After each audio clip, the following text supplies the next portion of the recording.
Hello, Man in Gray here with another Man in Gray book review. Today's book is Abandoned Cold War Places and has a very long subtitle, so let me read it here. Abandoned Cold War Places, Nuclear Bunkers, Submarine Bases, Missile Silos, Airfields, and Listening Posts from the World's Most Secretive Conflict.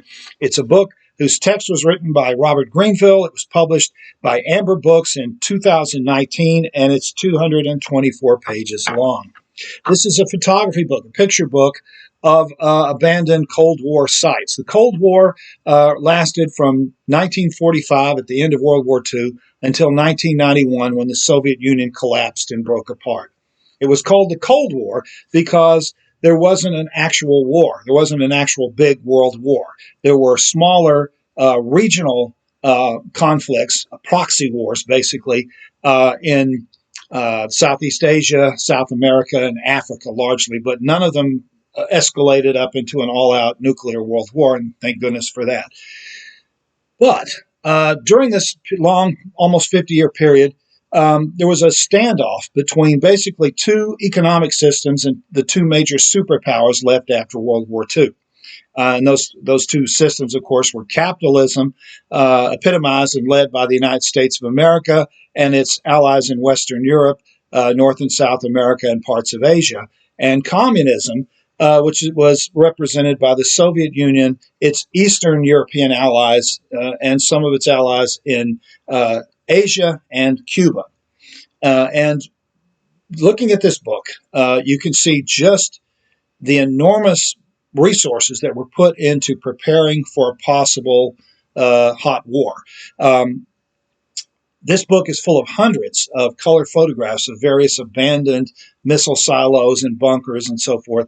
And I can't help, as I flip through here, I can't help just thinking, gosh, how many billions and billions of dollars were poured into these structures and weapon systems and various things, all of which were abandoned after the Cold War broke out. Many of them just left to rust or decay. How much, if there had never been a Cold War, how much of this money could have been used for something like healthcare, raising people out of poverty, and so forth? So, in a way, it's kind of a tragic book to look at all these structures and say, gosh, look at all the money that was put into this and how it all went to waste ultimately. But on the other hand, you can look at it from another angle.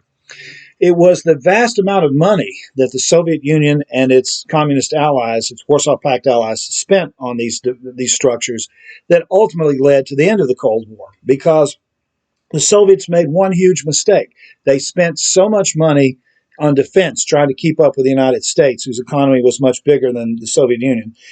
The communists spent so much money on defense that they neglected to take care of their own people. There weren't enough shoes, there weren't enough eyeglasses, there weren't enough toilet paper, just basic consumer goods.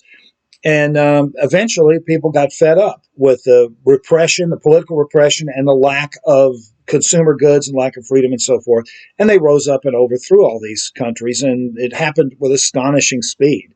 Once the Soviet Union broke apart, all of the other Warsaw Pact allies, the communist systems there collapsed very quickly, like dominoes, falling almost completely. The one exception, of course, was China. The one big exception was China. The Chinese did not make the mistake that the Soviet Union made. They did build a gigantic army. They spent a lot of money on defense, but they were careful not to put so much money into defense that they neglected the peasants, the common people. After Chairman Mao Zedong's death in 1976, the Communist Party came to the conclusion that what they needed was a hybrid system, where the Communist Party would still stay in control of the country, but they would allow some capitalism. They would allow some private enterprise, some private ownership of property. And that led to a massive boost in the economy. People got very wealthy. The economy grew at a staggeringly rapid rate throughout the 1980s and 90s. And the Chinese people were willing to accept a communist government and repression and lack of freedom in exchange for having lots of money and lots of property and being able to move from poverty in the rural areas to the city where they had jobs that paid them more and so forth. And so that's a big reason why the Chinese the country of China still has a communist government to this day, because they didn't pour all their resources into defense like the Soviet Union did. I do want to show you just three of the really striking photographs. There's a number of really impressively photographed images in this amazing book. I want to show you three of them real quickly that I found really striking. The first one, I can show it to you, is this one right here. This was a tunnel to a bomb shelter. Move it up here where you can see it. This is a tunnel from a bomb shelter in Bosnia, which again was part of Yugoslavia, part of the communist system. And the floor here was made out of mirrors, so that as you walked along, you could see the reflection of everybody. But what's happened in all the years since this tunnel was abandoned is the mirrors have cracked because of the shifting of the ground. And, of course, there's nobody there to repair anything. And so you have this remarkable image of this big, long tunnel with thousands of cracks in the mirrors here, kind of symbolic of the crack-up of the Soviet Union and its communist allies. And then there's this picture here that was taken in what is now Ukraine. This is part of the Soviet Union at the time. These are gas masks, hundreds of gas masks that were abandoned in an elementary school building in a little town not far from where the Chernobyl nuclear accident happened in 1986. So everybody in this village was rapidly evacuated when the Soviets realized there was a massive radiation leak from this nuclear power plant. And so the children just dumped their gas mask and left them on the floor, and they've been sitting there since the 1980s, slowly decomposing. And of course, these areas are so radioactive that people can only go there for an hour or so without risking increased risk of cancer, because the area around there is still heavily radioactive. And the last one is from a site in Florida.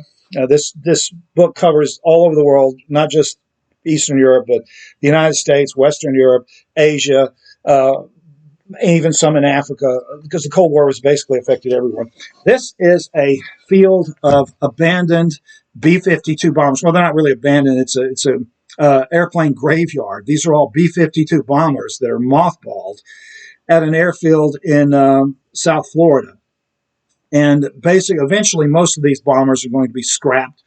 Some of them are cannibalized for parts. The B-52 is still flying today, amazingly. But yeah, so you just think of how much money the U.S. government spent on these bombers, and they're just sitting there gradually decomposing in the Florida sun and humidity. So if you're interested in post-World War II history, or you just like really interesting photography books, this is a fascinating book to look at. The text goes through where these pictures were taken and explains what they are, because some of the images are so strange. They look like some kind of surrealist photograph, like what the heck is this? And so the captions do explain this. And there are little short chapters at each section telling you what the Cold War was like in Asia, and what was it like in Africa, and so forth, and Soviet Union and so forth. So if you're interested in that, this topic of the Cold War and what happened to the stuff after the end of the Cold War, this is a really interesting book to look at. It's called Abandoned Cold War Places, and the author is Robert Greenville. This has been another Man in Gray book review. Thanks for watching.